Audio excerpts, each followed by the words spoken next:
Don't start talking shit about the Cobra, because, listen, even now, and I'm not looking for a fight, I don't want to fight, I'm done and dusted, career's finished, but I'd absolutely splatter you easy. Anyone who nearly loses to fake Paul, right, cannot be getting in the ring with a 4-time world champ, Hall of...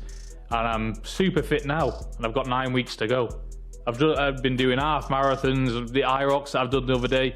I'm supremely fit, and I'll be ready to dance around that ring and seek and destroy for however long that fight lasts. You know, finding opponents that fit the narrative is very hard. Of course, there's thousands of people out there that will put their hand up and want to fight me. Of course there is. But how many fighters are out there that make sense? You know, like my last fight was Marius Podnoski, world's strongest man versus world's strongest man. Tommy Fury holds the Fury name, and that a Fury versus the world's strongest man makes sense. And breaking news: total chaos erupted at the Eddie Hall versus Tommy Fury final press conference when Carl Froch suddenly interrupted the event. Froch turned his attention to John Fury, challenging him and mocking his behavior in front of the crowd. Fans were left stunned as the press conference descended into another dramatic confrontation. I've got plenty of time. I'm going to get myself in fantastic condition, and I'm going to be ripped and ready on the night. No, I'm not quite as ripped as Eddie Hall, but I'll be holding my own. Carl Froch interrupts proceedings and delivers his most controversial verdict on this entire fight. Froch says it is simply not professional boxing for a start, and says neither fighter is a true pro in the traditional sense. Froch says the guys like Tommy Fury and Eddie Hall involved are trying to be professional boxers, but says they simply are not professional boxers in the truest sense. And I've always thought it's not professional boxing for a start. They're not pros. They're people who want to be pros or want to try and get involved in professional boxing. Obviously they wear gloves and the gum shield and they're in a boxing ring. But they're not professional boxers. The guys that are trying to be professional boxers. John Fury fires back after Froch interrupts the press conference and says the critics simply will not do it themselves. John says they all want to talk a good fight and are nothing but internet warriors looking for clickbait and a kick up the backside of somebody's good name. John says the whole Fury family knows exactly what these people truly are. But they won't do it. They want to talk a good fight, don't they? They're all internet warriors, you know, just looking for clickbait and a kick up the arse of somebody's good name, you know, so we know what they are.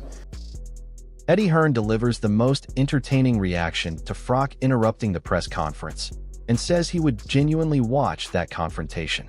Hearn says he honestly could not back anyone to beat Carl Froch even on the cobbles. Hearn says John Fury is a big lump who might try a few illegal moves, but says Froch is a genuinely hard bastard.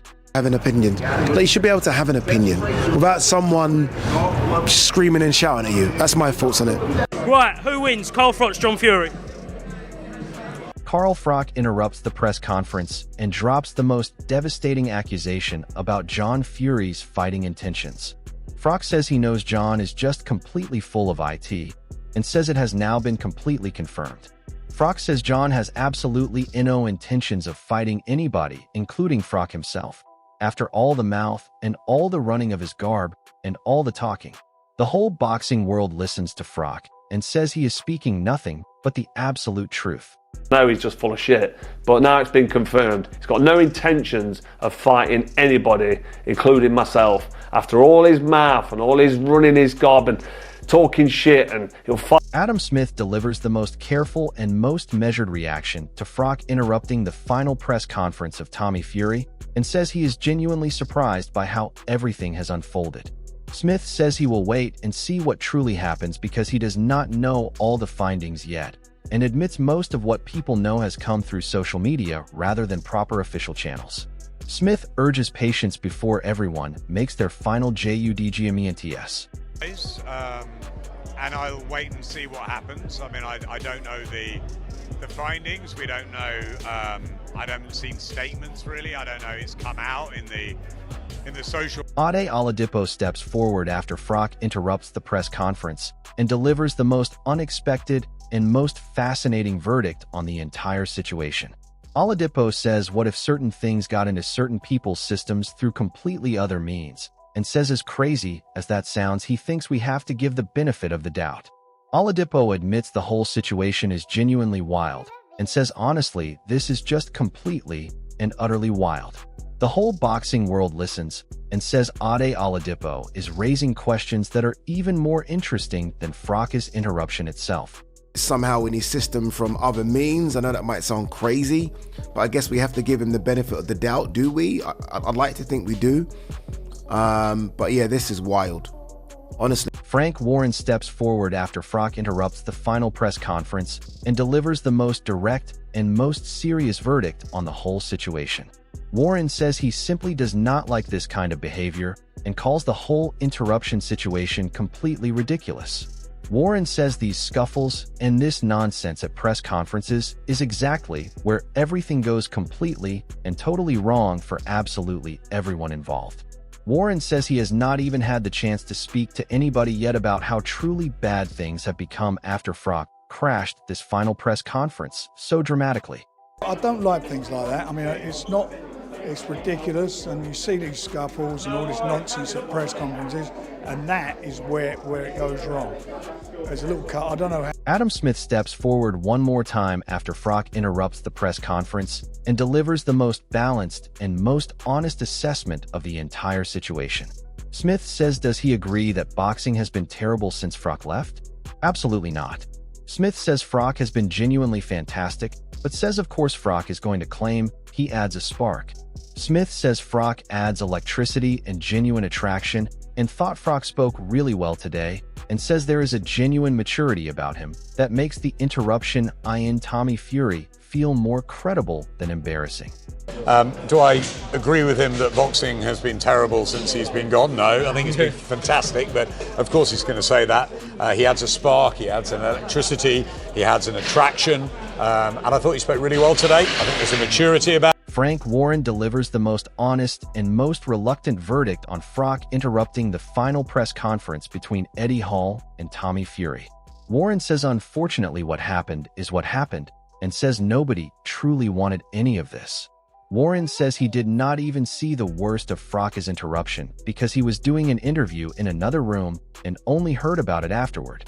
Warren says absolutely nobody in boxing wanted the final press conference for this genuinely entertaining fight to be hijacked and derailed by Carl Froch turning up uninvited and saying Tommy cannot fight because he nearly lost to Fake Paul and should not be sharing a ring with anyone serious. It's unfortunately what happened, and no one wants it. I didn't actually see it because we were doing an interview in the room and I come out and I heard about it. No one wants that happening, but both the guys were.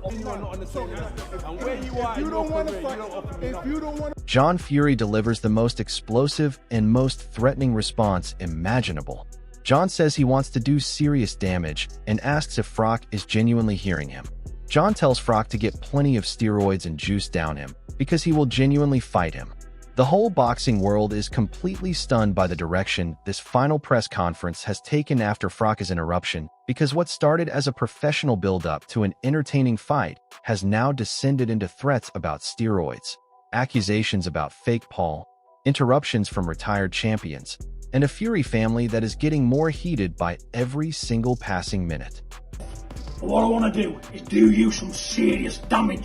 Are you hearing me, you pig? So get plenty of steroids and juice down you, mate, because I will fight you. Johnny Nelson delivers the most important and most sensible message in the middle of all the chaos caused by Froch interrupting the final press conference.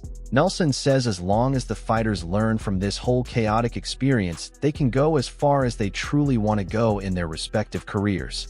Nelson says the fighters have got to learn from every mistake that has been made throughout this extraordinary and deeply chaotic buildup.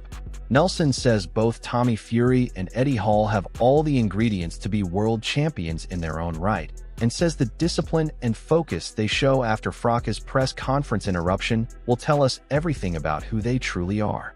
Well, as long as he learns from that fight, he can go as far as he wants to go. He's got to learn. He's got to learn from the mistakes he's made.